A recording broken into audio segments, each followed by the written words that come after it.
Hey, Hey. have you ever considered spending your time with a group of people who know what they're talking about? Welcome to Don't Muddle Monday. That is not Yeah. us. A lot of times we don't know what we're talking about. Okay. Hey, welcome to Don't Muddle Monday, the show where we talk about whatever is on your mind, whatever issues you're going through. Today, I will be the host. We've got your incredible, intelligent, wise star of the show. That's Joe. Jesse. He's just what? No, it's Joe. And Jesse is our producer. He's helping us out a lot. Princess is here also, helping a lot in the chat, as well as making sure we got all of our information together behind the scenes. So thank you guys. Thank them for all of their hard work that they do every single Monday, Wednesday, and Friday. Seriously. Also, hey everybody in the chat. It's nice to see you guys. How you guys doing today? How you guys doing? It's really cool to see. I see Cherry's here. Oh. That was weird. I see you do that, and then all of a sudden, like, there's some there. I can hear the chat. Do that again. That's weird. That's weird. All of us are great. Wow. That's crazy. That's incredible. I don't understand. Maybe we like have some kind of like robot. Is that your antenna? You can just collect their thoughts. Yeah, I think so. It just comes. Wow. It just comes. Yeah. Wow. Not all the time though. That's pretty impressive, man. How you doing, Joe? I'm good. How are you? Doing great, thanks. Yeah. What'd you do today? What did I do today? It was an inspections day. So I played inspector. Ooh. Yep. Would you rather be an inspector or Inspector Gadget? Inspector Gadget, for yeah. sure. Okay. Yeah. Go Gadget, go. Right. I mean, it's a dangerous job, but hey, so is being an inspector. Yeah, but when you got all that stuff, man, you got a hand coming out of your hat, and you got Go Gadget arms and legs, and Go Gadget everything, and you got a daughter with a supercomputer and a dog that can talk with the thing. Yep. I mean, those are all perks. Definitely, those are pretty impressive things. I can't do any of those things. I wore a hat once. Huh? No hand came out of that. Nothing. It's weird. Nope. Man. Reality is strange, huh? It is, man. Inspector Gadget would be great. But that was that was a great show when I was a kid. Yeah. It was a great show. But my villain has an evil cat. Yes, you're right. My villain. Wait, is the cat evil, or is the villain evil and the cat's just there? That's what I want to know. I think it's a cat, so it must be evil. Okay, yeah, well played. That's actually true. Did you ever notice like all bad guys, all like villains had cats? Yeah, they did. Even Gargamel from the Smurfs. Can you name one that had a dog? No. Right? So I mean, there's something to that. Anybody in the chat owns a cat? Maybe reconsider a couple of things about what is good and what is bad. But anyways, we're just kidding. We think cats are cute. Sometimes they are evil. Cats are good. Cats are good. Cats are very okay. good. When you say that, all I can think about is that you want to eat them, and that is not what you mean. Cats are good. Snails are good too. Also, like chicken's good, and cow.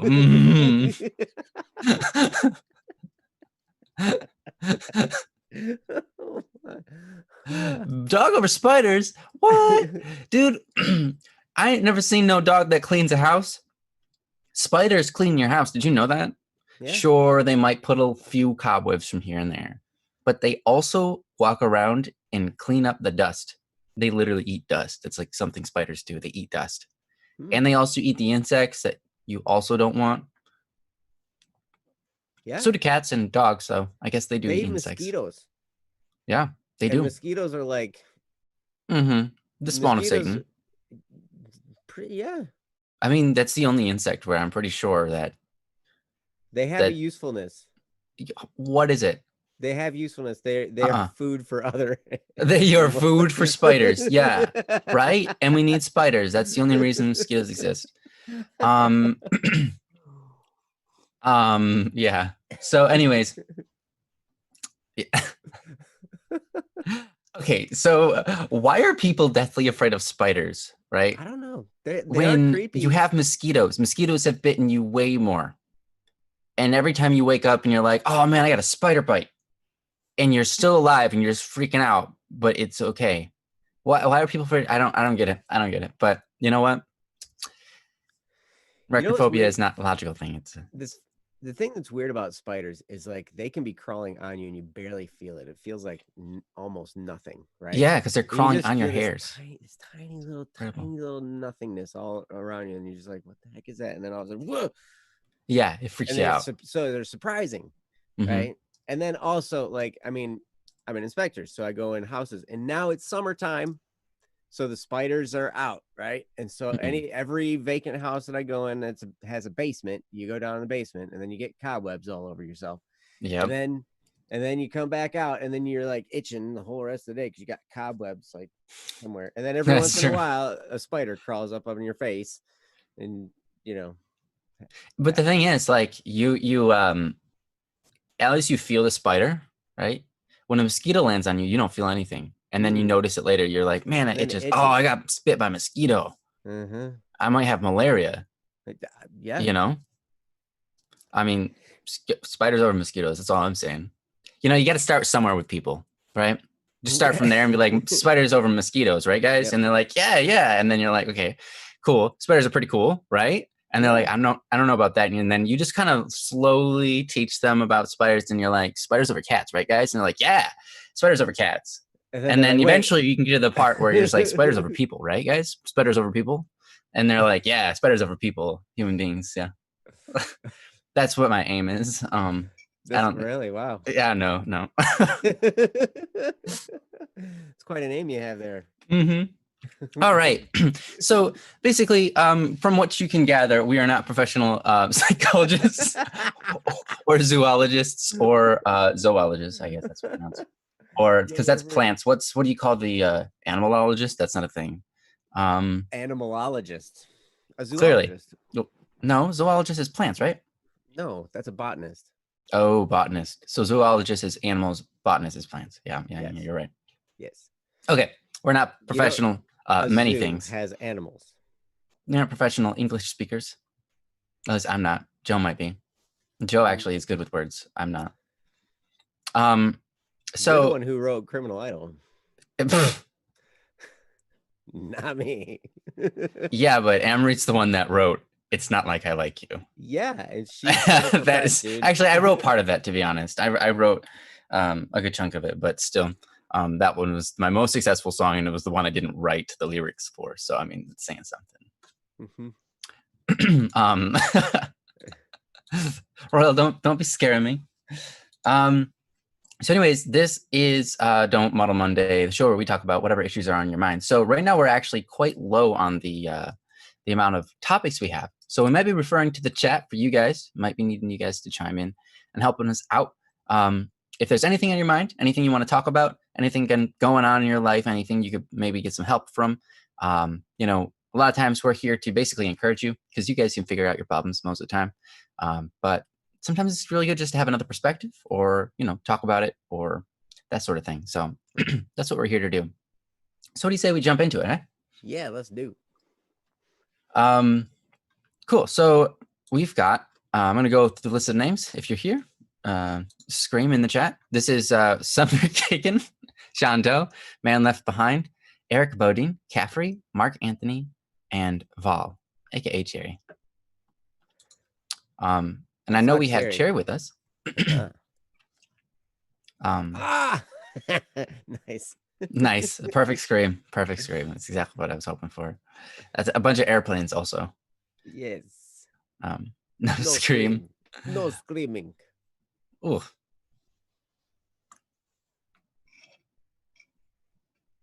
Yes. Well, it looks like we have Cherry. We have Cherry. So let's go for that. Lots of airplanes. That is correct.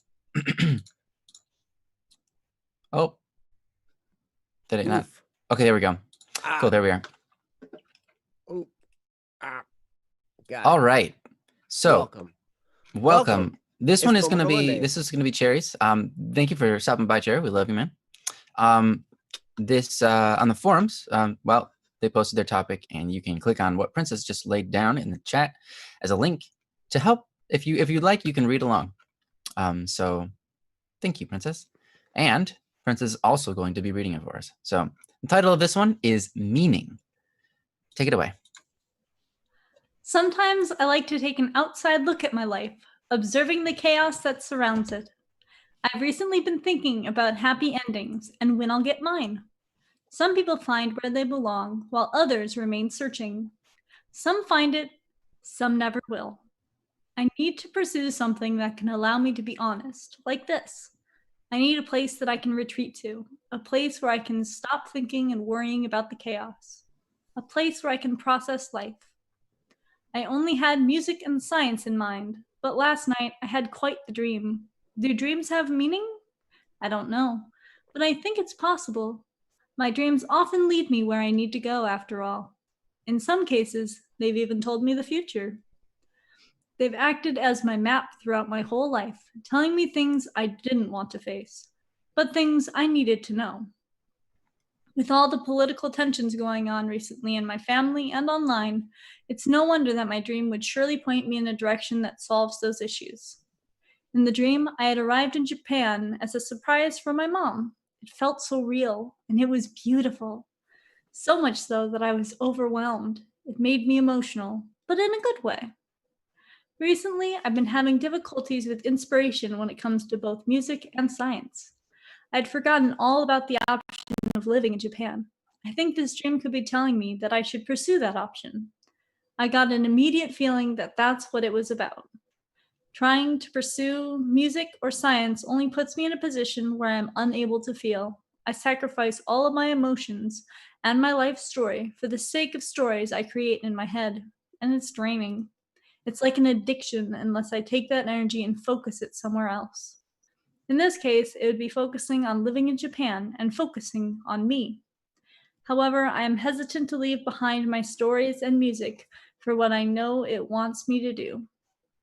Everyone already thinks and expects so much of me when it comes to making music. They, especially my family, don't want me to quit. But if I follow this dream, it'll fix my issues and I can focus on me. I just want to go where my dreams lead me without worrying about what others want and expect from me. But I'm also having difficulty sticking to this option because I know it'll be the hardest of the bunch, which is the reason I forgot it was even an option. I need help learning how not to give up due to the challenges I know it will produce. From Val. Thank you. Mm-hmm. Thanks, Cherry or Val. Appreciate this. It's really good to hear from you. It's really interesting the way that dreams work. And I remember so many times, you have a dream and you lay in bed and you just think about it. And you're like, wow.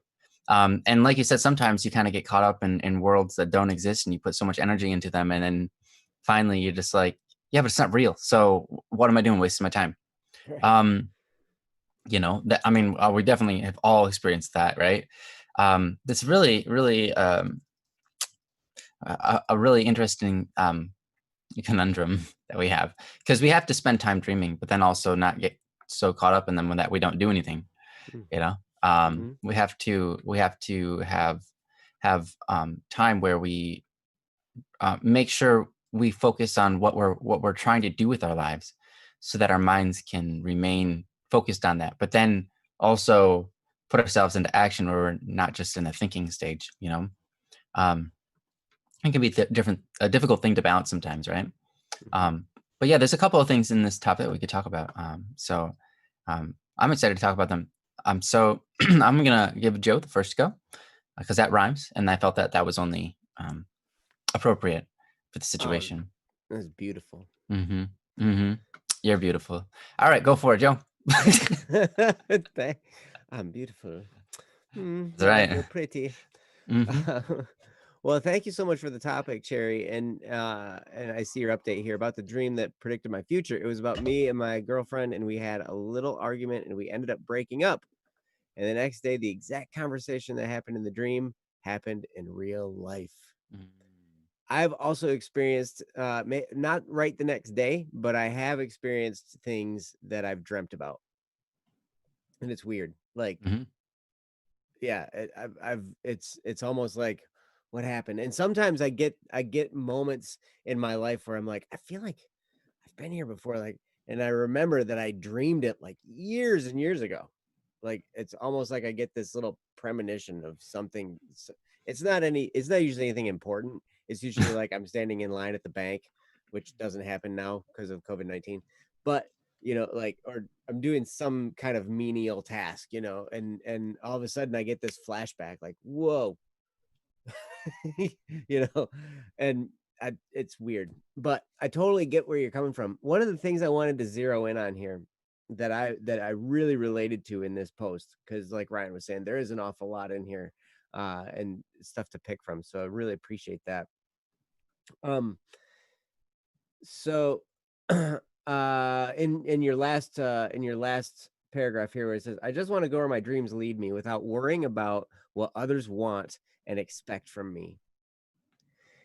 And that really, really struck home for me, because I know what that's like, to feel like others are expecting certain things from you. In fact, that's what led me to having a nervous breakdown my freshman year in college, having to drop out of school, with a 1.0 something average or something. I had really, really poor grades that first semester and a half.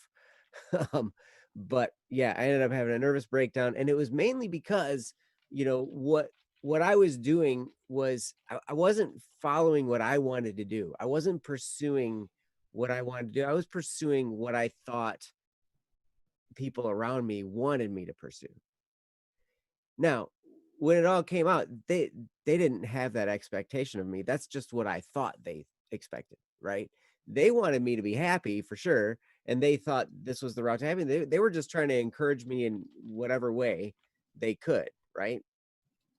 But um I took it as, I needed to do this, I needed to pursue this route, and they were going to be like super disappointed in me if I didn't follow through. And it created this, this inner conflict that that then led me to a lot of psychological problems, and like a year of therapy, and all kinds of great and amazing stuff.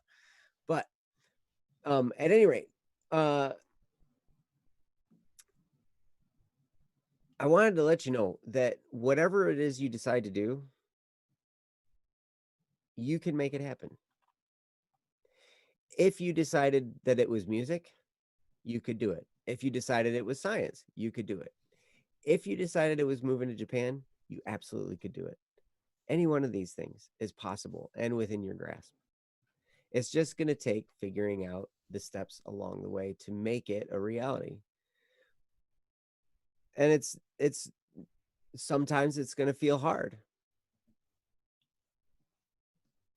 But the weird thing is I've noticed in every single thing I've ever done that I think it's going to be hard. I think it's going to be way harder than it actually is. Right? Usually sitting there thinking about it is the hardest thing of all, because I'm not taking action, and so it's almost like demotivating, because I'm like, I feel like it's getting farther and farther away every day, and I'm just sitting here thinking about it. And but I'm not taking any action. And so um that's why I really appreciate what we do on Double Cup of Joe, the 3-step process, where the third step is, what am I going to do today to take action towards my future? Because that's so important to be doing that. And then as you start taking action towards it, as you start lining the things up and doing those things that's necessary in order to make what you want to do a reality, it starts to become empowering, and it starts to become more real to you, and it becomes more exciting. Like your life takes on this whole new exciting, dimension, and it's awesome. But sometimes we will have to deal with other people and their expectations, for sure. And if that's the case here, I understand what that feels like. um and if they are expecting you to play music, I mean, sometimes we have to sometimes we have to have difficult conversations about what we want to do with our lives. But I'll tell you this, I know from experience that okay, for me, I will say, I don't know if this is the same for everybody, but for me and for a lot of other people that I know, when I was pursuing a path that wasn't mine, but a path that was somebody else's expectation, it was empty and it was painful, and it didn't feel good. It didn't feel right because it wasn't my dream, it was theirs. And so when we pursue our own dreams, that's the thing that wakes us up. That's the thing that puts fire in our eyes. That's the thing that, creates that burning in our guts. That's like, yeah, this is exciting. This is real life. I'm actually living, and it's a good thing. But when we start to just do the things that we think other people want us to do, it becomes empty and it becomes drab. And then we start to resent them. And then we start to have, it just leads to all kinds of problems. And I'm really glad that you're learning this about yourself, that, this is the type of path you want to pursue, because I would say pursue it. And you don't have to tell everybody about it immediately. You don't have to just, lay it all out on the line and say, all those things you said, I'm ditching all that and I'm doing this instead. You don't even have to do that. You just start moving in the direction. You don't have to be public about it. You just be quiet, but just start moving in the direction of your dream.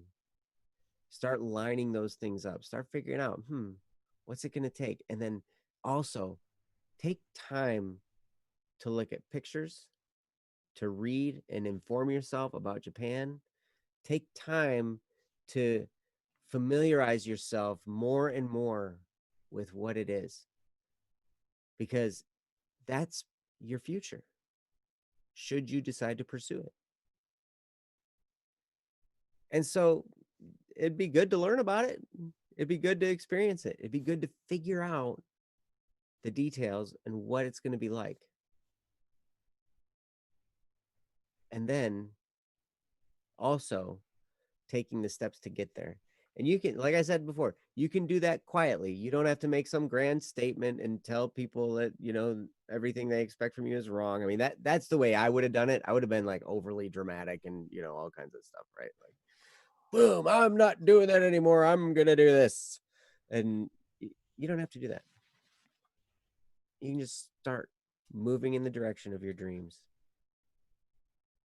And with each step, it becomes more real. With each step, you begin to light up a little bit more. And it becomes a really, really fun thing the more and more you go. And before you know it, the conversations that would be difficult to explain to everybody why you're going to be doing this, those become easy, because now you've got passion and fire behind you. You've got, I'm excited about this prospect of doing this. I'm no longer scared to have this conversation with another person, explain to them why I'm going to not be doing what they expect of me. But because I'm so excited about this and because it's already in motion, I'll be able to explain it in a way that gets them excited about it too. And so they'll at least see I'm serious. They'll at least see that I have some vigor about this idea. And those conversations go so much more smoothly, and it'll be a lot less likely that they'll be able to shoot down your dream, because any dream that you ever could possibly have, there will be people that try to shoot it down, whether they do it purposefully or not. We all, in all of our dreams, have people that will try to discourage us from those. It's almost like the price we have to pay. It's almost like life says, okay, you got this dream, you got this thing you want. All right, we're going to see if you're serious. And then they put in all these obstacles, right? All these obstacles and people trying to shoot it down and naysay and nitpick and all that kind of stuff, right? You get that. It's always the case when you're pursuing your dream. So when it starts to happen, you can say, aha, I knew this would happen. I must be on the right track. Because you are. And I'm really glad you came back. I'm really, it's interesting because I've noticed that you choose a different dream sometimes. You'll be focused in one direction, you'll be focused in another direction, and it's totally fine because you're just trying to figure things out, right? And I love that you're going through this process of figuring these things out. And so what I would encourage you to do is understand you can do any of it. Whatever it is you decided to do, you could do any of it. But whatever you decide, it's going to require some consistent effort over a long period of time. So that's the path. But it's going to be fun. It's going to be a great adventure. And you probably could do a few of these things together. You probably don't have to fully let go of music and fully let go of science. And still, you can move to Japan. You don't have to leave them totally behind. But because you can do any of those things in Japan too.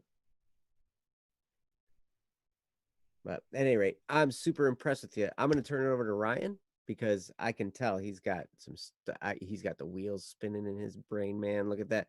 He's got a pink owl behind him. Yeah. That's it. Right there. So, hey, welcome back. No, Ryan.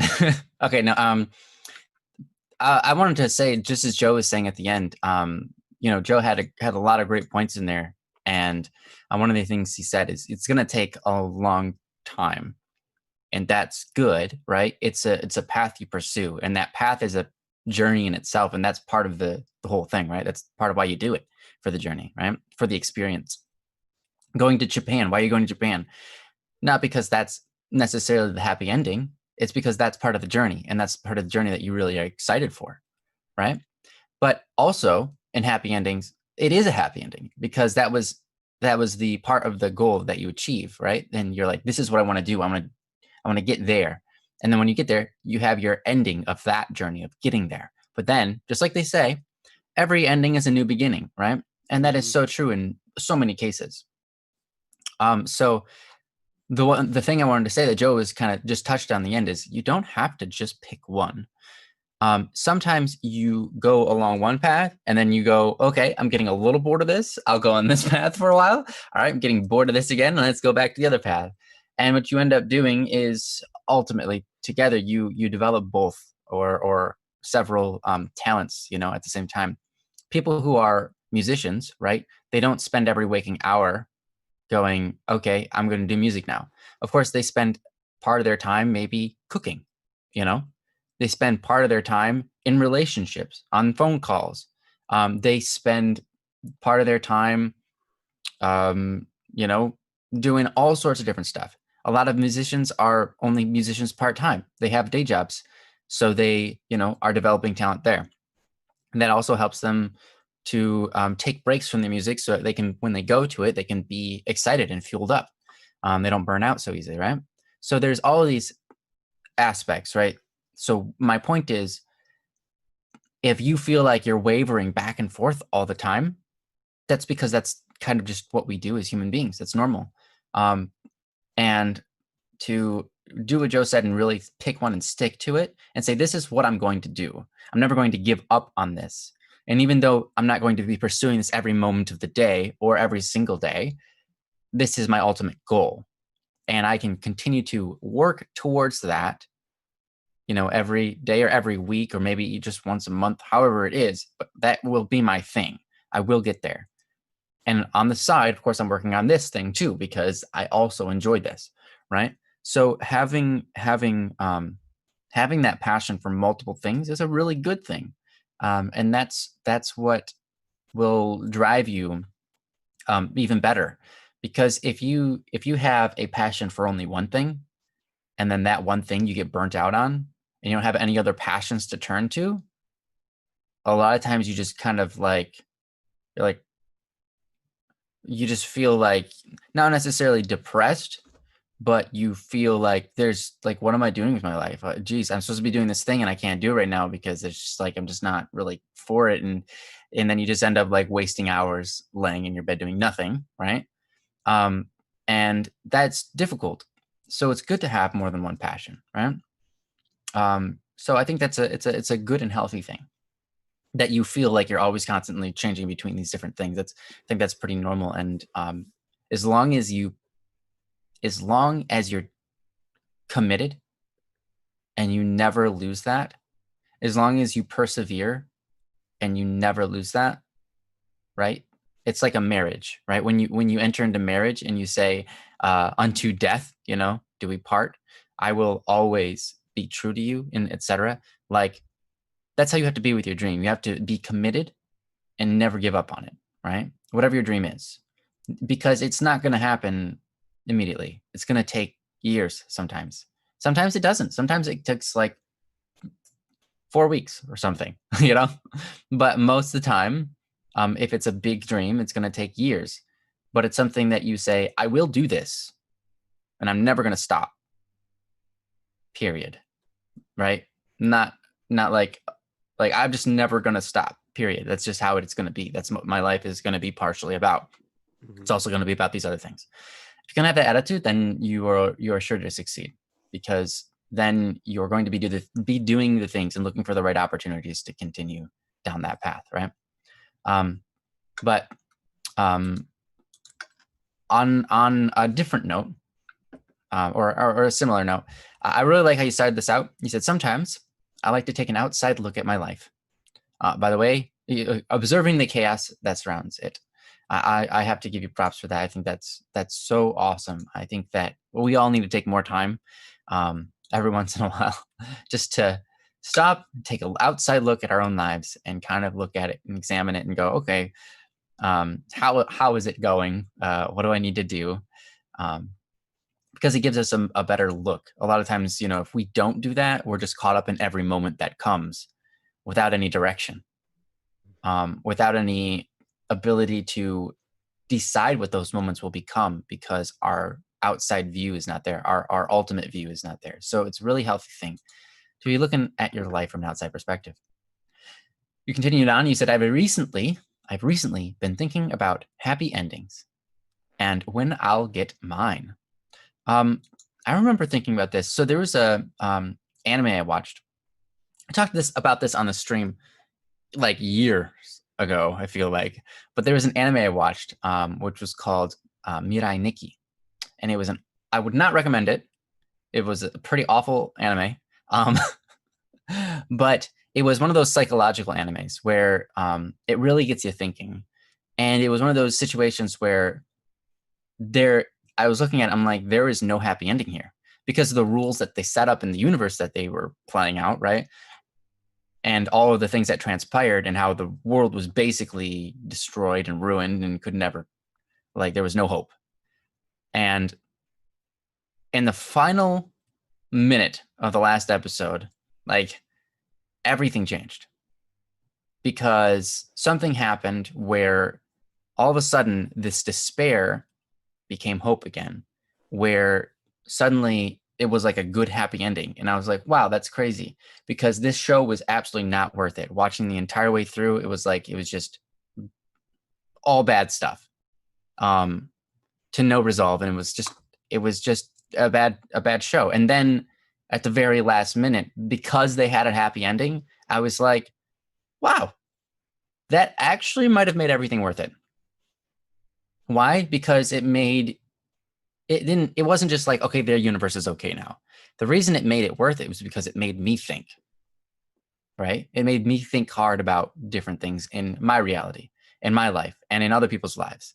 It made me think about all sorts of different stuff. And then that became worth it, because now the show was satisfied in itself, and it felt like it was an okay show, because at least it had a good ending, but also because it made me think about happy endings as well. And it was interesting thinking about this because, as I just said not too long ago, a happy ending, like an ending is a beginning, right, of something else. I remember I was kind of driving in my car and thinking about this, doing inspections, and I was thinking about happy endings, and I was like, wait a minute,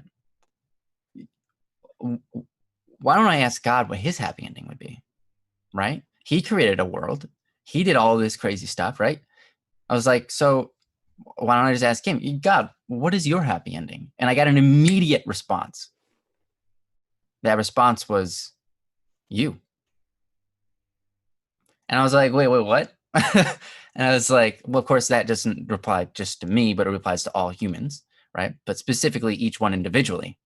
But you are my happy ending, meaning his happiest ending, the ending he wants in his world, in his life, and what he's done is to have me there, is to have me, right? Is to have made me and for me to be with him. And I think that's really beautiful. Marriage is a happy ending, right? Marriage is a happy ending because while we often see it as a beginning, right? Like this is the beginning of an adventure between me and this person. It's also a happy ending. We often see so many movies end on a marriage, right? That's what a comedy is. The true definition of a comedy is a wedding. A lot of times we think of comedy as ha ha ha ha ha, funny. Right. But the actual definition of a comedy back in the day was when a show or a entertainment or whatever story, when a story ends in a wedding, that's a comedy. A tragedy is when it ends with everybody dead on the floor. That's a tragedy. That's what those two were defined as. Either is basically just the ending. How's the ending? Is it a happy ending or is it a terrible ending? And that's how the shows were defined.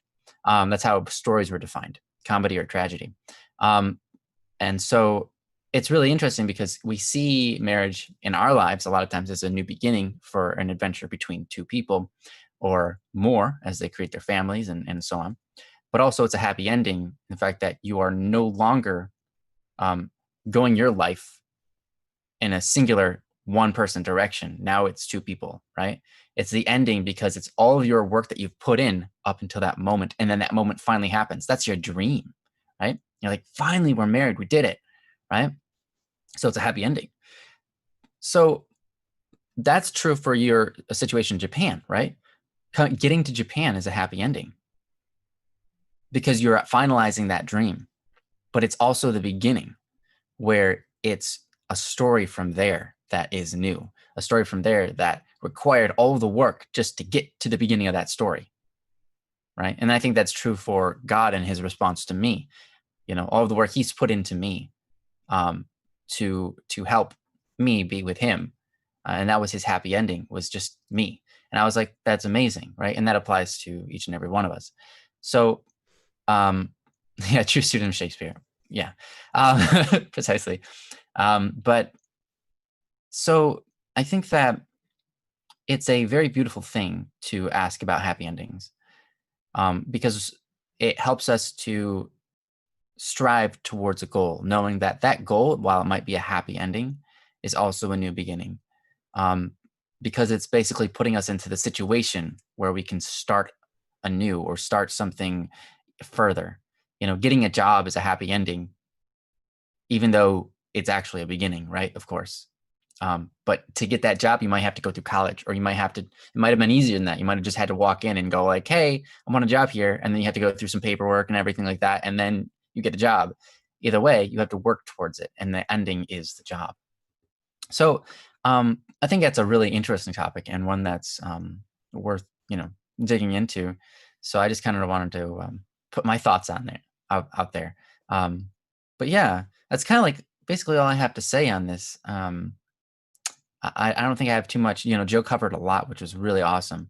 And I really hope that you do get the chance to find opportunities to go to Japan.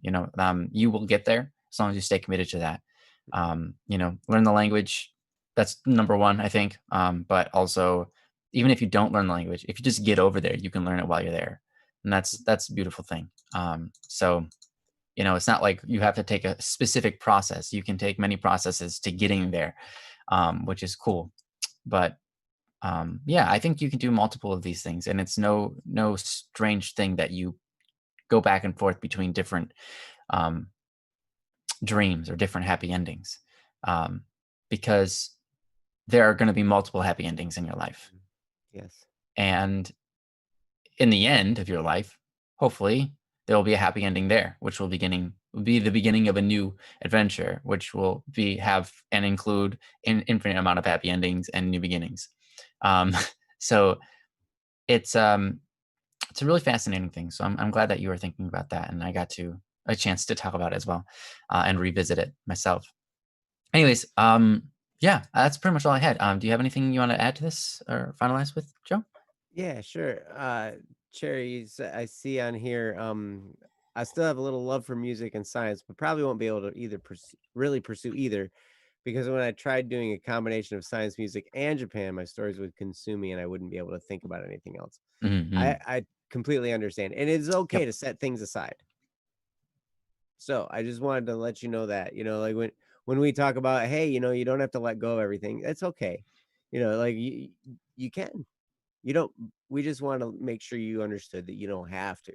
Like, but if you find yourself being hindered in your primary objective, we can turn it into, like, I've got a goal, I want to get there, I've got all these things I love to do, but I have this one singular focus that I'm really pursuing right now. This is what I'm focused on right now. And in this case, for you, based on this post, it's moving to Japan. When you make that your primary focus, everything else kind of fades a little. They're still there. They're still part of you, right? When I met Ryan, music was pushed to the side. I was pursuing business and leadership and learning about all of that, all of the things that entail that, because I wanted to understand how to create an enterprise. I wanted to understand how to do these things, and I still don't understand it. I'm still trying to figure it out. I understand it better than I did then, but I still don't, there's always more to learn in whatever you decide to do, right? But the interesting thing is in that pursuit was where I met Ryan. And we pursued that path for a while together. And then Ryan is, we found we're both musicians, and it's like, oh, wow. And then so we started to talk about all these kind of things. And then we started to bring music into the equation. And now it's like, hey, now we have something that kind of combines music and business and, community and a bunch of stuff. Right. And it's so cool. There's So, all like, stuff we were working for at different times in our life, especially community, absolutely, absolutely. And so these things, like, just because you're focused here doesn't mean, and yeah, if you need to set aside music or science or both because you need to focus on Japan, absolutely focus, because that's when you really get things done, is when you have the ability to focus on what it is you're trying to get to, right? But then once you started to get to that objective, don't be surprised when those other parts of your life start to kind of creep back in, and you're like, oh yeah, I really enjoyed doing this. This was a great thing. And I've already kind of gotten this one in place. And so now I can weave this one back into my life. And then, like Ryan was talking about, you have a new beginning made from a happy ending. You have happy endings that then create new beginnings, and then they combine and become new things all on their own. And so my encouragement to you is, every step along the way, yes, you're going to have to make decisions. You're going to have to decide, okay, do I pursue this? Do I pursue this? Which one am I going to focus on? Choose one, focus on it, and go. And then enjoy that journey. Enjoy what it brings you. And always expect the unexpected. I did not expect to meet a person like Ryan along the way. Me neither, because that'd be weird. And I did. But I tell you, I just want to encourage you, Cherry. You can do it. You absolutely can. And I'm super proud of you for going through these mental hurdles, because sometimes that's the thing that it takes to get us on the track that we need to run on, and then you can start running, and it's so cool, and it's so much fun, and it's so exhilarating when you're pursuing, even though nothing's ever even though you haven't even produced any fruit yet, it's not even beginning to formulate, but in your mind you've got the idea, and you've got some steps you can take to move forward, and when you start moving forward, it gets to be so exciting and fun. And yeah, it's life. It's real life. So I love you, and I want to encourage you. Just go do it. You're awesome. So anyway, that's what I have. Awesome. Thank you, Joe. And thank you, Cherry, for posting this. We appreciate you. You're awesome. And we love you. Thank you. Thank you. So yeah. Let's see here. So I'm gonna go ahead and go through the names again. It looks like we got one from Lay, but just in case, we've got one as well from Sumner Kagan, John Doe, Man Left Behind, Eric Bodine, Caffrey, Mark Anthony, and Lay, of course, like I just said. So I see Lay is here, but he never screamed in the chat like I had said. So maybe he doesn't want to. Maybe he doesn't want to do it, But Lay, you got a second chance. I'm gonna give you a second chance. All right, do this right. I'm just kidding. Can you please scream in the chat so that we know that you're here? Because otherwise I'm not sure. Okay. Wow. There it is. There it is. Otherworldly scream. It sounds otherworldly. So it's like really far away. It's just, and also sounds like not a scream. It sounds like someone saying, "Hey, how's it going?" Which is a otherworldly scream. Clearly. Okay, perfect. Princess put the link in the chat for you guys in case you would like to read along. So yeah, this one's from Lay. It's titled Me, Myself, and My Demon. And it reads as follows. I'm pretty sure some people are well aware of most of the problems bothering me. For those who do, please bear with me. For those who don't, my heart was burdened by the loss of a beloved one years ago. I had a hard time accepting that event in my past, but eventually I believed I moved past it. I had a few terrible shots at relationships since, suspected I might be suffering from depression, and in the lowest point of it all, I even gave up and stopped trying.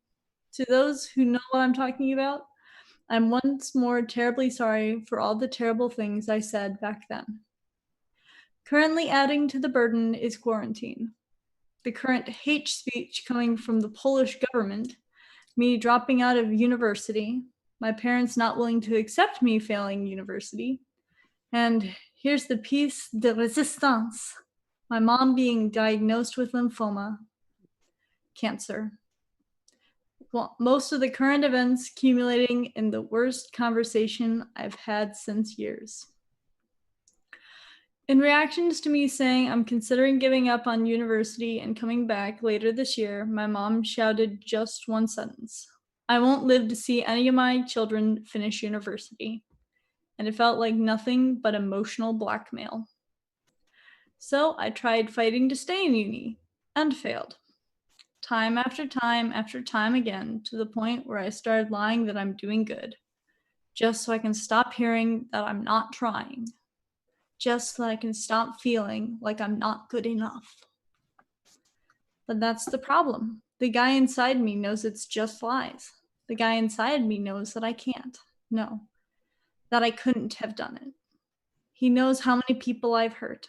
He knows how many people left me behind, and he can only guess the reasons why. He sees it all, the past, the present, and he stares right back at me in the mirror with nothing but hatred. The person inside of me hates me, and I don't know how I could change it anymore. What if I can't do it? Like I couldn't have saved Magda. Sorry if I butchered that. like I couldn't have kept my cool, like I failed my friend's trust not so long ago, like I couldn't manage university, like I couldn't live up to my mother's expectations. These thoughts only go on. I am filled with sorrow, fear, and anguish, and I don't know what to do. From Master Lay. Thank you, Princess. And thank you, Lei, for the topic. Yeah, it's a pretty heartfelt topic. It's pretty difficult when the person that stands most against you, despite everyone else seeming to stand against you, one of the ones that stands against you is yourself. That can be an extremely difficult thing to navigate. And of course, that's what depression is most of the time. And so, you know, um, luckily for you, Joe and I have been through various forms of depression, so hopefully we can talk about this. And if you can, and it's one of those things where you can't do everything in life correctly. You can't meet everybody's expectations, and no matter what, life will go wrong, but it'll also go right in ways. And sometimes it can be really hard to find what those ways are, if our mind kind of is blocking those out because we are paying so much attention to how our failures have gone. Um, you know, Depression is one of those things where it blocks out what's good and it helps us, or it prevents us from getting out of depression. It's one of those spiraling, self-destructive things. It begets itself. Evil begets evil. Good begets good. That sort of thing. So it's a good topic, and hopefully we can do it justice. Hopefully we can do something to help you move and have more hope towards enjoying life more and not paying so much into the bad things that you prevent yourself from seeing the good. Because I know that I've been there, and I'm sure Joe has as well. But yeah, ultimately, it's one of those things where a lot of it is on you, right? A lot of it's up to you, but it's also not good when other people are playing into it, right? Other people are saying bad things, and that plays into it. But ultimately, you decide what you decide, what you think. I mean, what your perception is. And so my point here is that it's not the end, right? This isn't an ending in itself where it has to be this way forever. Um, there's much hope left for your life, and I think that it can be hard to see that sometimes because we get caught up where we're at and how things have gone to date, and it can be really difficult to have hope. But hopefully we can do that justice and give you a little bit of hope. But anyways, without further ado, I'm going to give Joe the time to talk about it. Well, thank you, Ryan. Thank you for the time to think about it while you spoke there. And Lay, my heart goes out to you. I know how this feels. I mean, I'm not all exactly the same things that you're dealing with, but I know what it feels like to feel sorrow, fear, anguish, and be completely full of all of those feelings. To have the expectations of others weighing on me. And I see in your update here, the hardest part is when you set the bar too high for yourself, yet at the same time there's this voice inside that scolds you every time you lower your standards. And so yes, I'm there a lot of times where, I mean, even still, where I set a bar exceptionally high for me to jump over, and I'm not going to jump over it. Like, it's just something where I'm like, okay, I'm going to see how far I get. How close am I going to get to it? Right. And then, fall short. But sometimes it's just all I can do. I can only try as hard as I can. I can only do the very best that I can.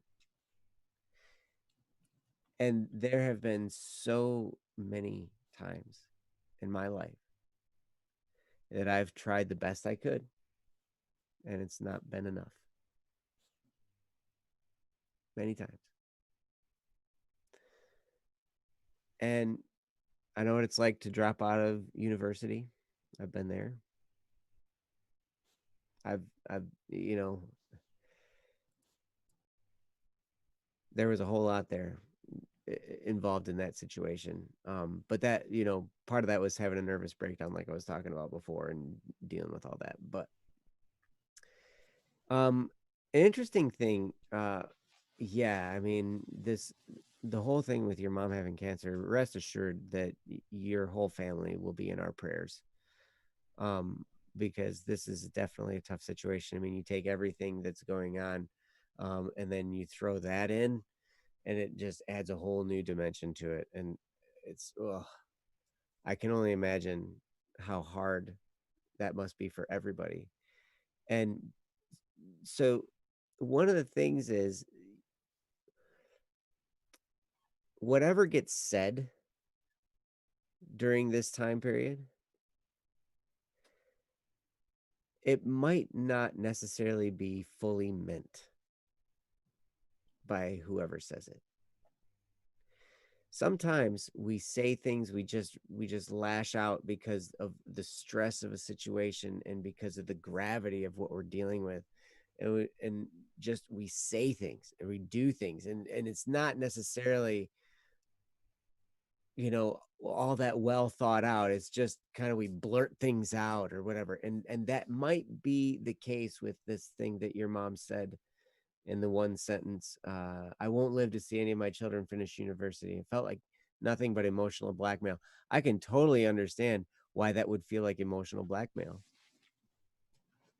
because it would feel like that to me too. It's like, okay, so you're like, we already feel bad enough about all this as it is. Like, I'm sure it doesn't feel good, like, for you to feel like you have to stop going to university. That's not a good feeling. It doesn't feel good to know that your mom has cancer. And then to combine those two things in this one sentence is kind of like, like a nuclear weapon,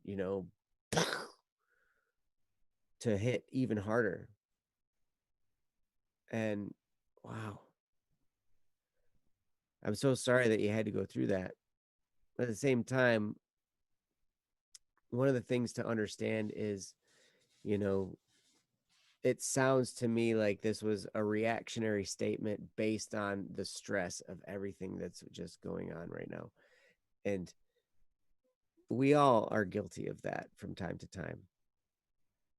When, things weigh us down and we do or say things that, we didn't think out very well, and then we regret it later.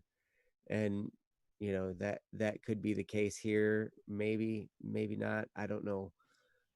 But it sounds like that's definitely a possibility. So here's one thing. Um, I know what it's like to hate myself. I know what it's like to feel like a failure. I know what it's like to feel like no matter what I do,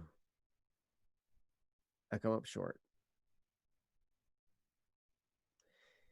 And one of the things that I've learned that brings me great comfort is the internal exchange of repentance and forgiveness, where I say, I'm sorry.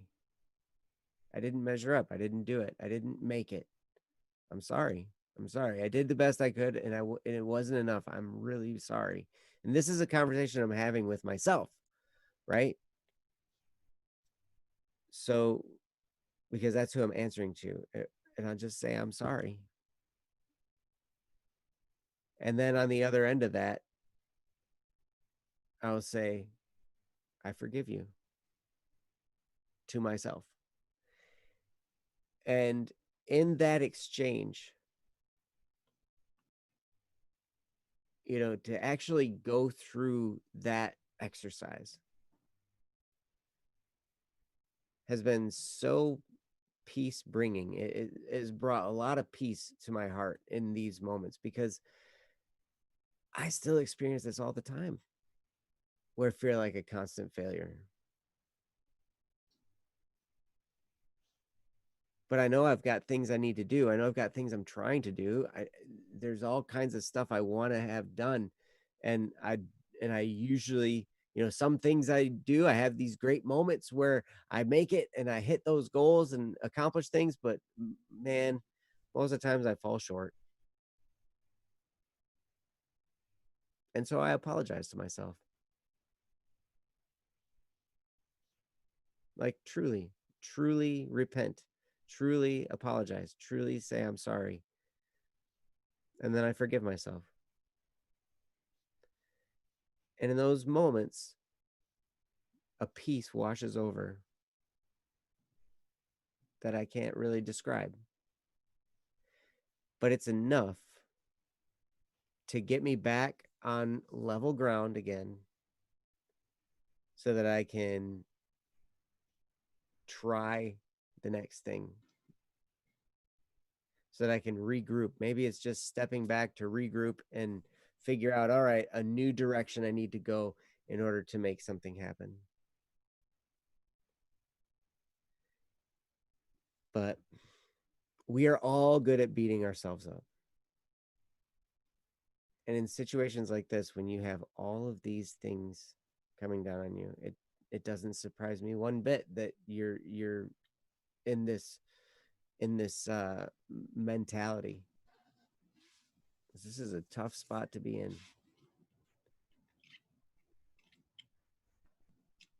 But I will tell you this.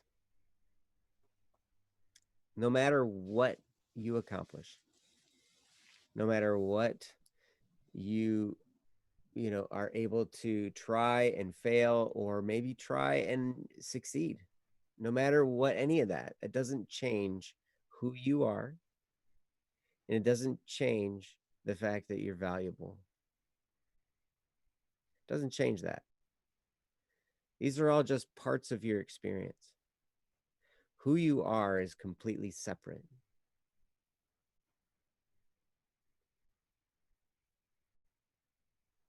And that, understanding that this whole, the situation with the university and all the things surrounding that, the situation, even with your depression, it feels like that's a part of you. But that's not. That's an experience that you're having. When you can learn that those experiences, while they feel like they're a part of you, you can differentiate them from yourself. You can get to that point where it's like, okay, this is a separate entity. This is not me. This is something I'm experiencing, and I can let it go.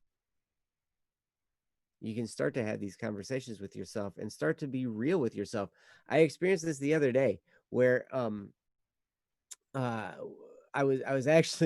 was just at the very beginning of a workout, and the thought crossed my head, like, I don't want to do this. This is going to be hard. I don't want to do this. And so I was telling myself, I don't want to do this. And I remember responding to myself, okay, you don't have to want to do it.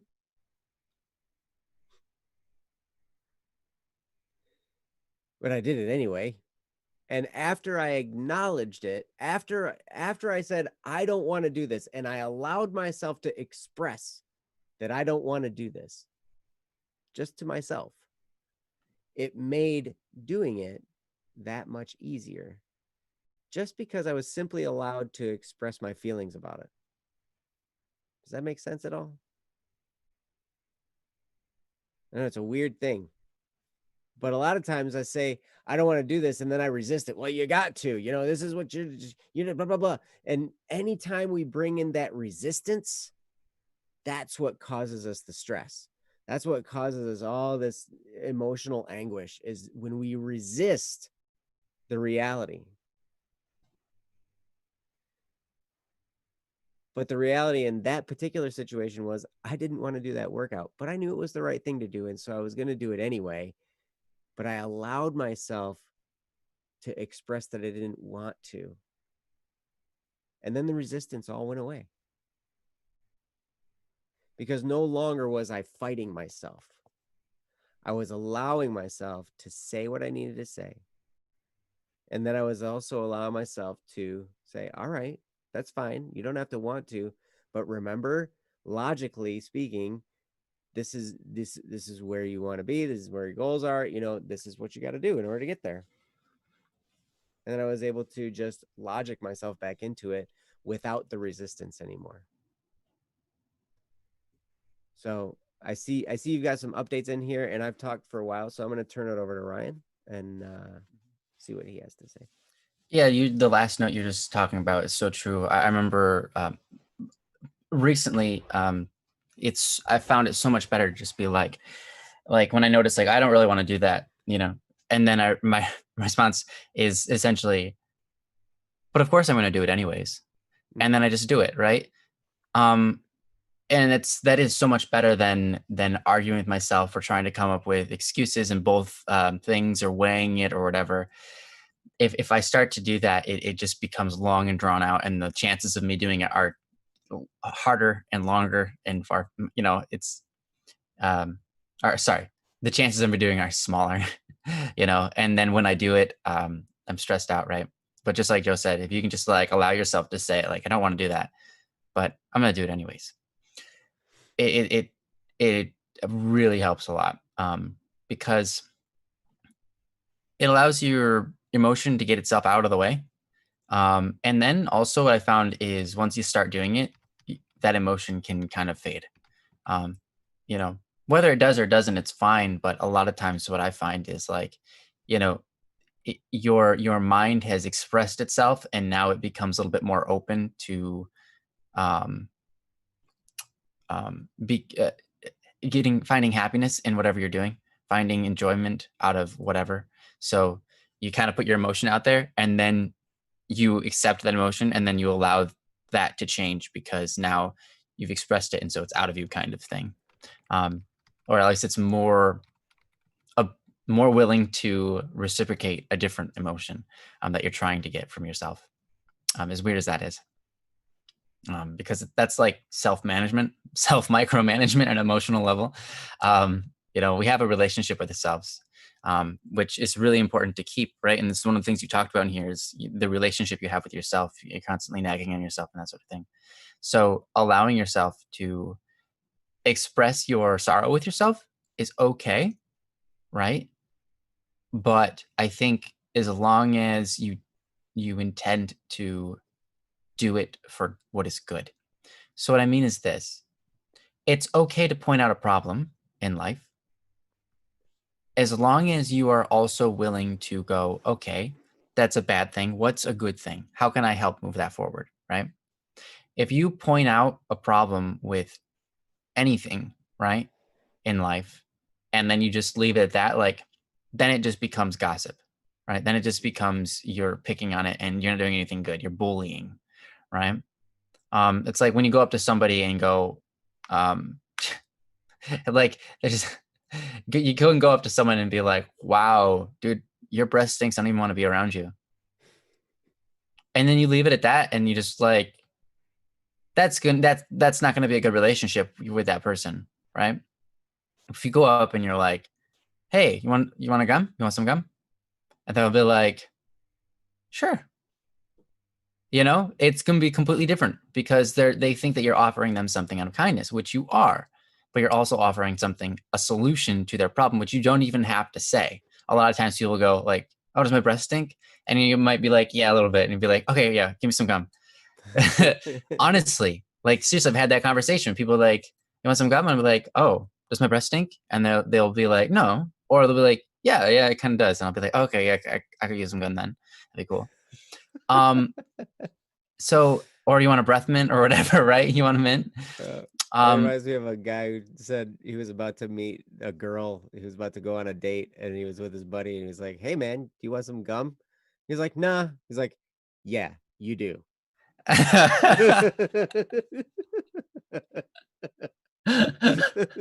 No, I'm good. No, you're not.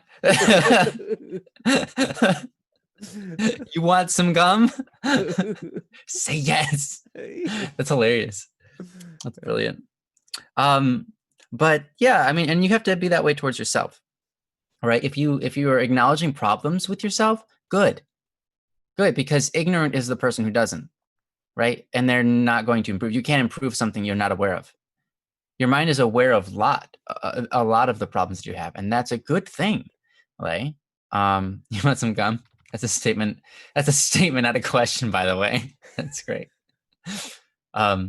Yeah, it's a good thing that you are aware of your shortcomings, right? Because when we're not, we call those blind spots, and we don't know how bad we are, right? We don't know how bad we are to other people around us. We don't know a lot of like how we treat ourselves. The fact that you are sad that you're mad at yourself, and then you're mad at yourself for being mad at yourself. And we just talked about this last stream. That happens. And sometimes you kind of have to just kind of put a stopper on that and be like, well, that's just going to create a spiral of self-depression, spiral of self-destruction, right? If I'm mad at myself for being mad at myself, and then I'm mad at myself for being mad at myself for being mad at myself, like it's just like over and over. It's really difficult, and so you kind of have to just go, okay, that's the way it is, and I'm noticing these things in myself because I want better.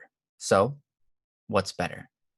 You take it and you notice what's bad. You should also try to figure out what's a way to fix that, right? And now it might be like, well, do better at college. Well, I can't do that, right? Here's a phrase that helped me a lot.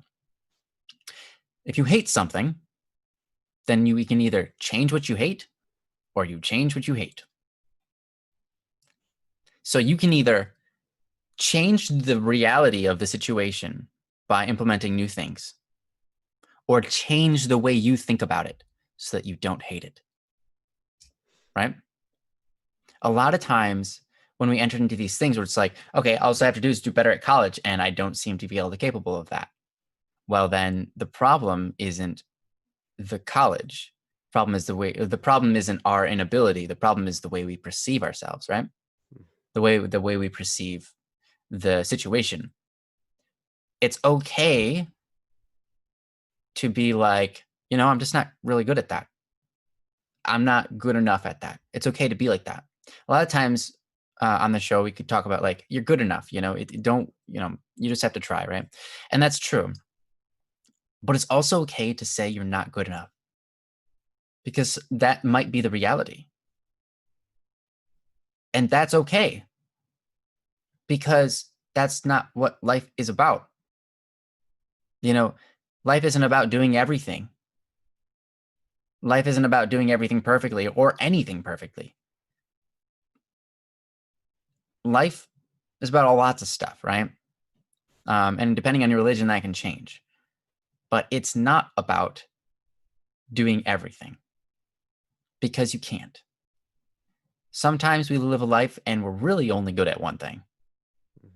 And even that thing we mess up. Eating. And sometimes we drop the food on our lap. Or we pick the wrong foods.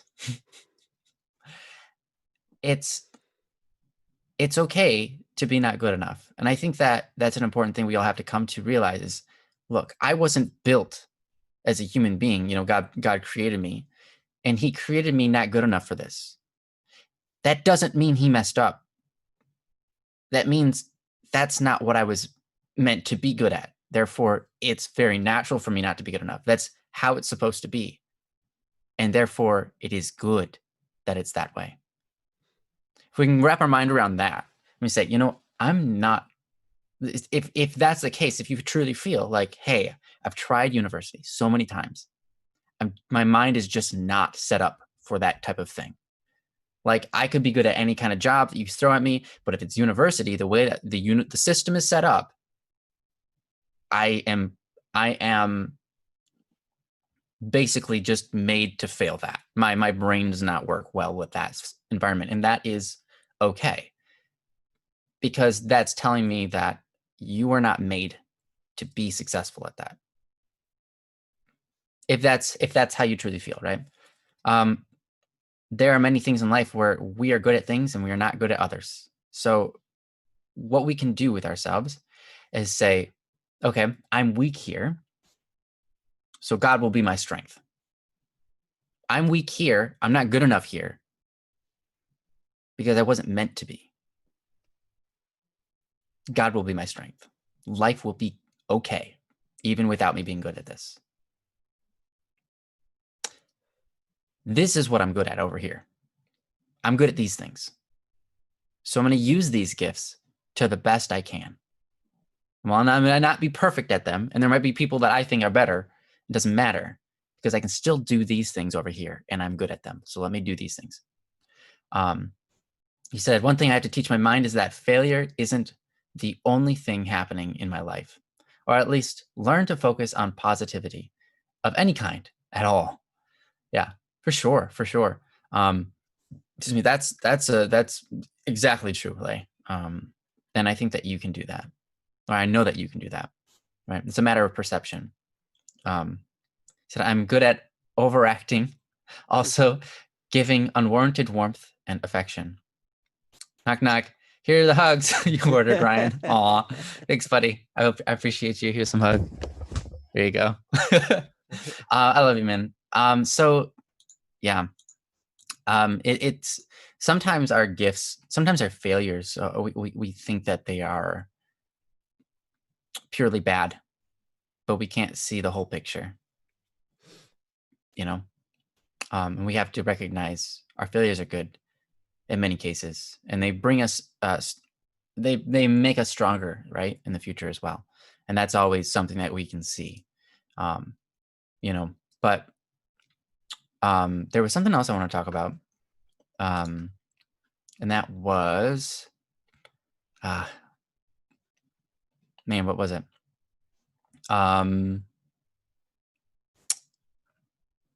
It's not coming to me. Joe, do you have anything you want to talk about? Well, I'll try to remember what it was. Well, one thing I love what you were getting at, Ryan, was, sometimes we don't even see the blessings until after, we go through a situation. We don't necessarily see what it is. And then anytime we experience that, then we start to we can we can be like looking for those things in the next situations, in the next challenges. And that was one of the things, like, we talk about what we're thankful for every morning, right? And one of the things I've been thankful for lately was all the challenges I have, because I know that baked into those challenges are opportunities. I know that every challenge I have, every failure I have, is an opportunity to learn something. It's an opportunity to learn something about myself, and an opportunity to learn something about whatever thing I was failing at, right? And so when I get so many opportunities because I fail at so many things, right? And it's great, but it makes me enjoy challenges because I know I'm setting myself up to fail with each challenge. Sometimes I succeed, many times I fail, and but I will fail again and again and again and again until I figure out what I need to figure out to make that happen. We're working on an instrumental album right now, Steve and I, and for a single duel. We're putting that together, and there have been many years of me working on trying to figure out how to process a drum set, how to engineer a drum set. And I'm finally starting to get it. I feel like after all these years of trying and trying and trying, and messing it up and every time getting a little bit better, but now I'm actually starting to come up with something I can be proud of. And it's because of all those failures along the way. Like, what this point where I can be proud of something now rests on all those times of something where I was not satisfied with it. And even then, like, probably, 10 years from now, as I grow even more and more, I'll look back at now and I'll be like, oh yeah, I was such a noob, like, but who knows? That's where we all start. Absolutely. But one of the things here with you not being at university, I imagine you get to spend more time with your mom. Maybe that's the reason why it's been such a challenge. Maybe in the metaphysical, you know, world of everything going on, maybe you are meant to have this time to spend with your mom as she battles cancer.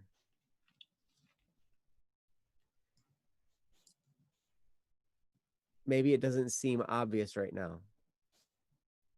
And I remember what you were saying up above here, Lay, where you said, I know there's a good intention at the deep end of it. She wants me to have a secure future. And in Poland, the only semi-sure way is finishing in university.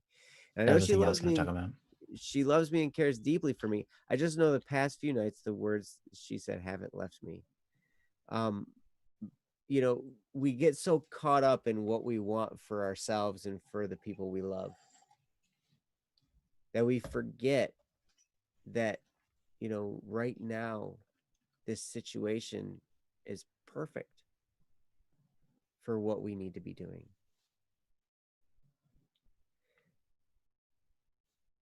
We are exactly where we need to be to do what we need to do. I remember hearing that in an audiobook recently, and it's like, you are exactly where you're supposed to be right now to do what you need to, and to learn what you need to learn, and to take that and apply it in your own unique way to fulfill what it is you're supposed to, because each one of us is unique. Each one of us is 1 in 10 bazillion, if that's a number. There's nobody like us. There never has been, there never will be. Our path is our path, and we are on it. And this is what it looks like right now. So, here we are. You know, it's not necessarily, you know, the fact of where we are that counts, but it's what we're deciding to do in that moment and with those skills and with that situation that we have. What are we going to do with this time? And maybe all this has been set up to create a situation where you are available to be with your mom and to help in certain ways that maybe only you can. Maybe that's why. But these things we don't always notice until after the fact. And then it's like, oh my gosh, you know, if I hadn't had that happen, I never would have been able to do this or this or this. I've had so many times when I look back on situations that turn out like that, I can't even count them. Where it's like, man, that thing that turned out like it looked so horrible and it was so painful at the time. Man, if that hadn't been like that, then this awesome thing would never have come out of it. But you know, it's so crazy because we never think to look for that moment right there. We always only notice it later. But there'll come a time when you'll notice the value of this situation. And yeah, that's what I had. Ryan, what else do you got? Yeah, no, I'm so glad you talked about that. I mean, that's so true. I love that. And you know, we talk about giving perspective on this show, and sometimes that's basically exactly what we need. Like, hey, you're in this scenario, and look at all of these things that are playing out. Maybe you don't realize that instead of picking on yourself and worrying about your performance, you're being given an opportunity to shine where you're at. Um, excuse me. And I think that's exactly where Lay is. Now, of course, Lay's life will determine whether that's true or not. But I think it's a really good thing to point out is that Lay is exactly where he needs to be, exactly at this moment. And so he has everything in his power to make good, right? And that's the thing. Life is about doing good, being good, existing as good. And if you have any opportunity at all to do that, then that's good, right? That's kind of where your life is supposed to be. And that's always the case. There's always an opportunity to do what is good, to do what is beautiful, and add beauty to the world, right? Even in scenarios where you're being, you're being pressed against by other people who are not being kind to you, who are being who are expecting more of you than you feel you can put forth. Even in scenarios where you're having arguments with people, or even in scenarios where you're having an argument with yourself, you have an opportunity to just allow that to pass and make good of it. Sometimes when someone brings out their bad side to you, it's an opportunity to lift them up, to dig into that bad side and help fix it. If someone says, like you said, I won't live to see any of my children finish university, and it felt like nothing but emotional blackmail, as you said, that could be an opportunity in that moment or later to act with kindness, and instead of saying, like you said, you come to a point where you just lie that you're doing good in college just so that you can stop hearing that sort of thing. It might be an opportunity to dig into that darkness and bring light into it, right? It might be an opportunity to say, hey, can we talk about that? And say, and let them know that you love them, and show that, because that triumphs over all things. Here's the interesting thing to me. So you said this in response to Princess, but you said, she wants me to have a secure future. Now, Joe just read this, but I'm going to reread it again. She wants me to have a secure future. And in Poland, the only semi-sure way is finishing university. And I know that she loves me and cares deeply for me. I just know the past few nights, the words she said haven't left me. The thing about this is you have to understand who you're dealing with and the words that they say. You're dealing with a woman who is also a mother. And I don't mean to, I'm not being sexist in any way. This is just how they tend to be, right? I'm stereotyping to a degree, but it is true, all right? It pretty much is true with every mother and almost every woman in the world, okay? Now, there are exceptions, and that's cool, which is awesome. But security, all right? We're talking about someone who wants security. The thing is, security is deeply, deeply desired, especially by mothers, especially by wives, especially by females in general. They want security, and they want security for their children. The thing is, the world doesn't run on security. And the thing is, security is an illusion. At any moment in time, your house can burn down. You no longer have security. Happened to me. At any moment in time, you can lose your job and you lose your security. At any moment in time, that business that you worked for could have something bad happen to that, and then it just vanishes in a day. At any moment in time, your life could end because of an illness. At any moment in time, security can be ripped out from you from any part of nature and or physical design of government, or sorry, not physical, since it's not physical, it's metaphysical, it's mental. It's by personalities, by situations between people and relationships. Security can vanish in the blink of an eye. And while security is not a bad thing, fighting for security only leads to juggling your security and never feeling fully secure about anything. A lot of our security issues inside of ourselves, right? That's security too, right? We have self-security problems. And when we can let go of security, we come off as someone who is courageous, proud to be who they are, confident, right? We come across as a confident human being when we give up the desire of security. A lot of times that's how it fares. Now, security is important because, it allows us to feel comfortable doing what we're doing, right? But if we can come to a point where we don't need the comfort to do it, we start to find comfort in all scenarios in life, whether we have security or not. So it's not a shortcoming entirely, right? It's important that she desired security so that she worked hard to feed her kids, right? It was important to desire that security so that she had something to chase after, so that she had the funds necessary or the environment necessary to raise herself and to feed herself and her family and so on, right? But it's important also to note that life is not about security, right? We weren't put here on earth. I said this in a song, but we weren't put here on earth for our own security.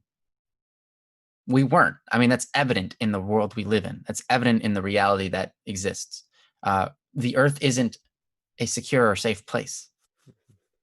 Outside of humanity, the animals we exist with, they're carnivores.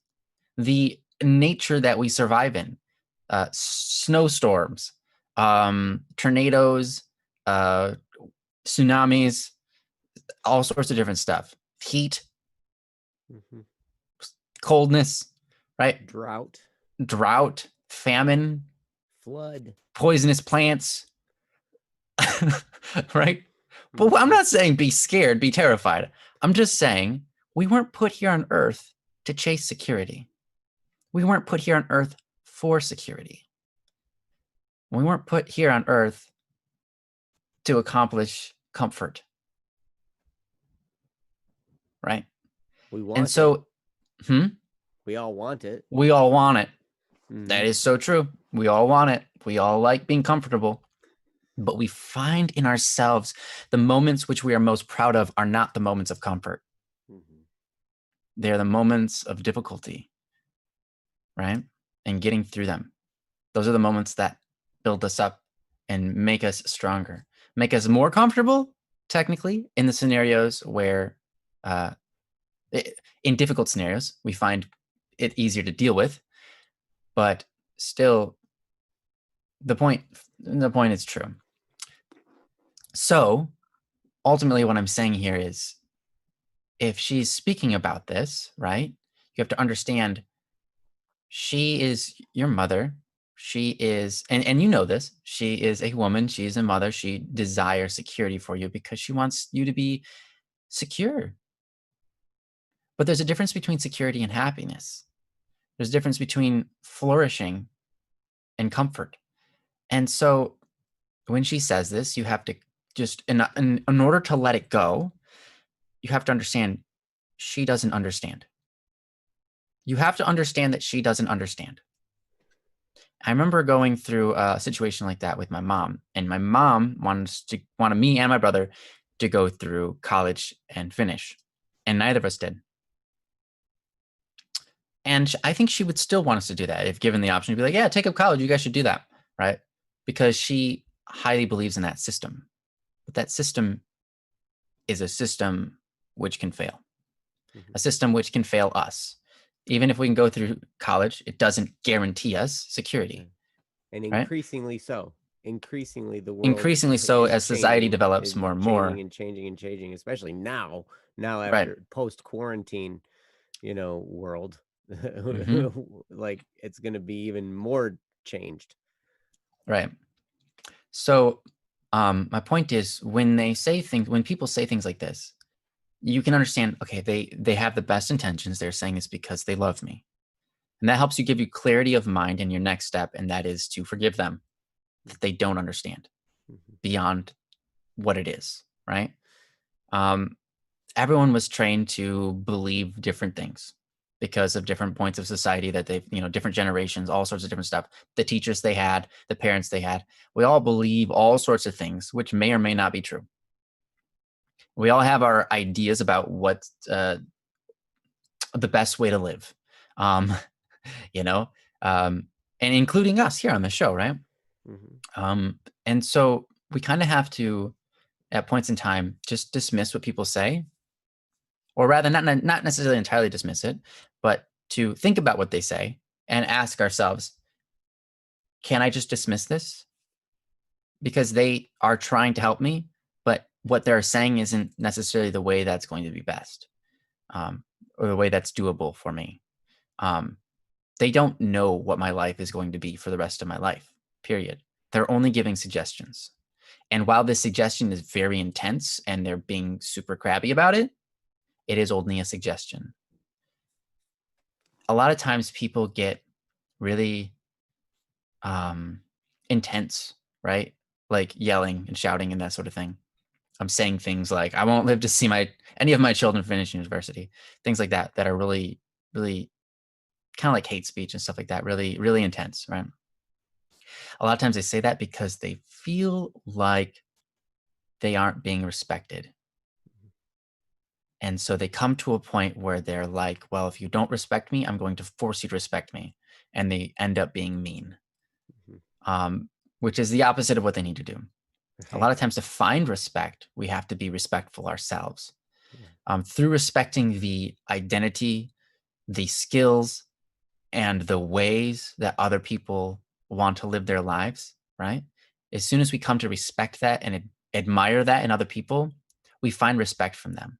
If I take time out of my day to impose my respect on you by saying, wow, you are really smart. Hey, can you give me your opinion on this? Hey, you're really good at this. Can you tell me, maybe give me some suggestions? Right? If I come to someone like that, they're going to feel absolutely respected. Like you trust them. And you know what they're going to do? They're going to start to do the same thing back to you. When you show them that respect, they're going to start to respect you, because here's the funny thing. If you think someone else is smart, they're going to think you're smart for thinking they're smart, because obviously they're smart. They're like, oh, you think I'm smart? It is true that I am smart. I am right about most things. And you're coming to me asking me for help.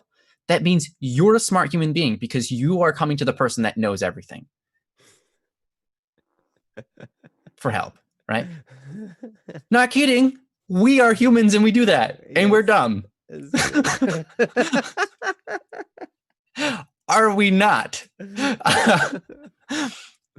But if you give someone that, right? You give someone that benefit of the doubt. You come to them in a respectful manner, asking their opinions about things. They will go, wow, this person is a respectful human being and I respect them back. And then they'll start to hear you out. They'll start to really acknowledge the way that you think about things.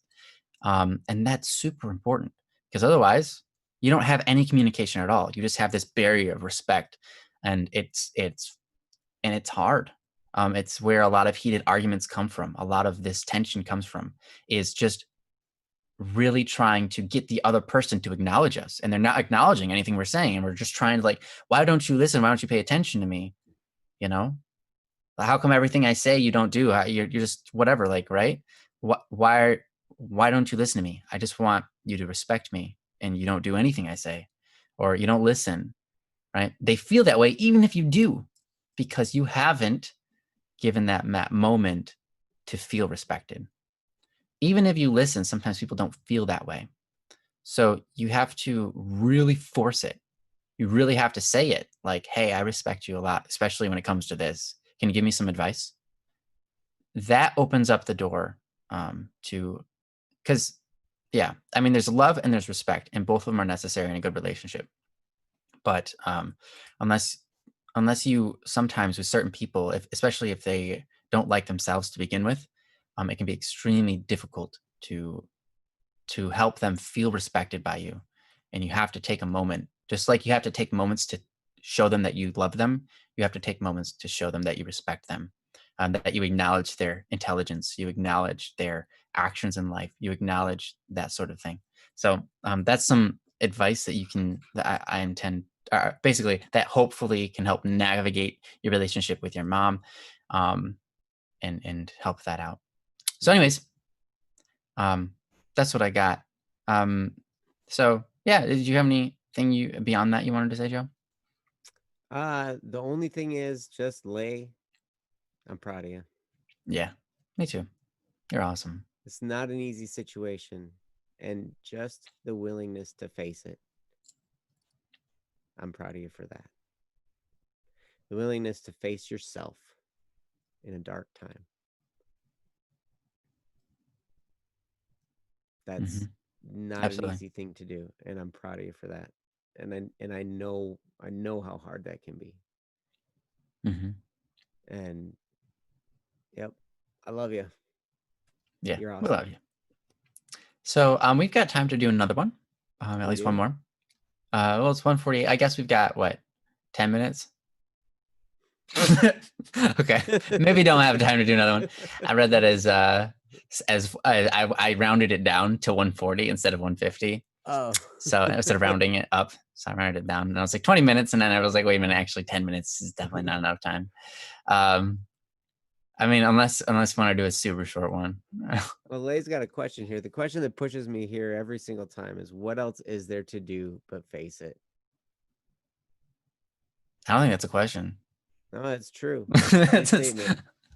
it's a statement. True statement. Yeah, exactly. And yeah, that was a statement. Yes. That was a statement. What else is there to do but face it? What else is there? Absolutely. And when you come to that moment, it's liberating. It really is, because you're like, what else do I have to do? Okay, well, I guess this is what I'm doing then. I'm going to do the best I can. I'm probably going to fail at it, but you know what? That's okay, because I'm going to learn from that failure. I remember getting to that point. I remember getting to that point in personal relationship where it was like, you know, I knew I was going to try really, really hard, and I knew I was not going to be good enough. And you know what? I was like, well, I guess the only thing I can do is keep trying hard, because I'm not going to give up. Right. You know, Yep. I'm not a give up type of person. You know, I hang on. I'm a hanger-oner. And I think that's also what makes people successful. You have to have persistence, right? You have to be able to hang on. But you also have to be willing to understand when to let go of certain things. Don't hold grudges, and also look at yourself in PDCA. Plan, do, check, and adjust. Look at something and be like, well, this isn't working. Let's try something else. And there's the idea of like, you can't take a failing. How does that go? Yeah, you probably know the quote. But basically, if you have a job like selling certain parts that are going out of, like, no one's buying them anymore, you're not going to do anything to make that better. It's better to find a new job that you can that's already expanding. That sort of thing. I can't remember the phrase, but I get the concept. yeah. Royal says there are two options only: either ignore it and run, or face it. The thing about it is, if you ignore it and run, then it catches you. And then you have to face it again. Mm-hmm. Yes. PDCA, plan, do, check, adjust. We did a whole bunch of double cup of Joes on that. Did you? Yeah. We did a week on each letter. So is PDCA general business terminology, or is it? I think so. I don't know. Maybe. Anyways, yeah. Basically, what you do is you obviously you plan, and then you do it, and then you check how it happened, what the results of that, and then you adjust to make it better. So it's a cycle. Then you plan again. So PDCA, PDCA, PDCA. Just keep on going and rotating, and hopefully that's basically how you try to get the best of the best, right? Yep. And if you keep having a problem, you're probably not doing one of the 4 steps. Right. If you're continually having the same problem over and over and over again, you're probably missing one of those 4. Yeah. I mean, it's something you should apply to anything in life. It's like, I mean, even like bad habits, or, even things outside of business, like maybe temptation or whatever it is, right? You can just PDCA it. And it's really good. Yep. Absolutely. I remember for the longest time, Jeff, one of the staff members here at BSS, he and we had business goals, and we were like, okay, let's plan out what we're going to do. And then we'd plan, and then we wouldn't do anything. And then we'd come back and we'd check. PCA. So we never did anything. So it was plan, check. And the adjustment was, well, let's try it again. Oh my gosh. It is so relatable, dude. I've done that. All right, let's plan it out. All right. Well, that didn't work. Let's check that. Why didn't Yeah, it that didn't work. All right, let's Because plan we again.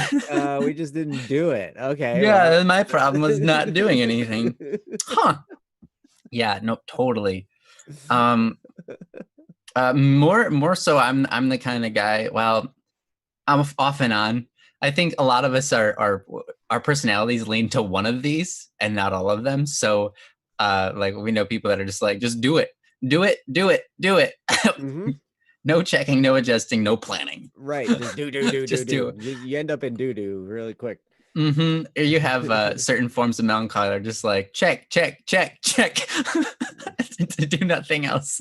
No Checking adjustments, everyone else no around planning. me. Yep, and no doing. Yep, yep. Oh, Yep. man, I know. It's crazy. yeah. So right on. Hey, that sounds like a good plan, Princess. Mm-hmm.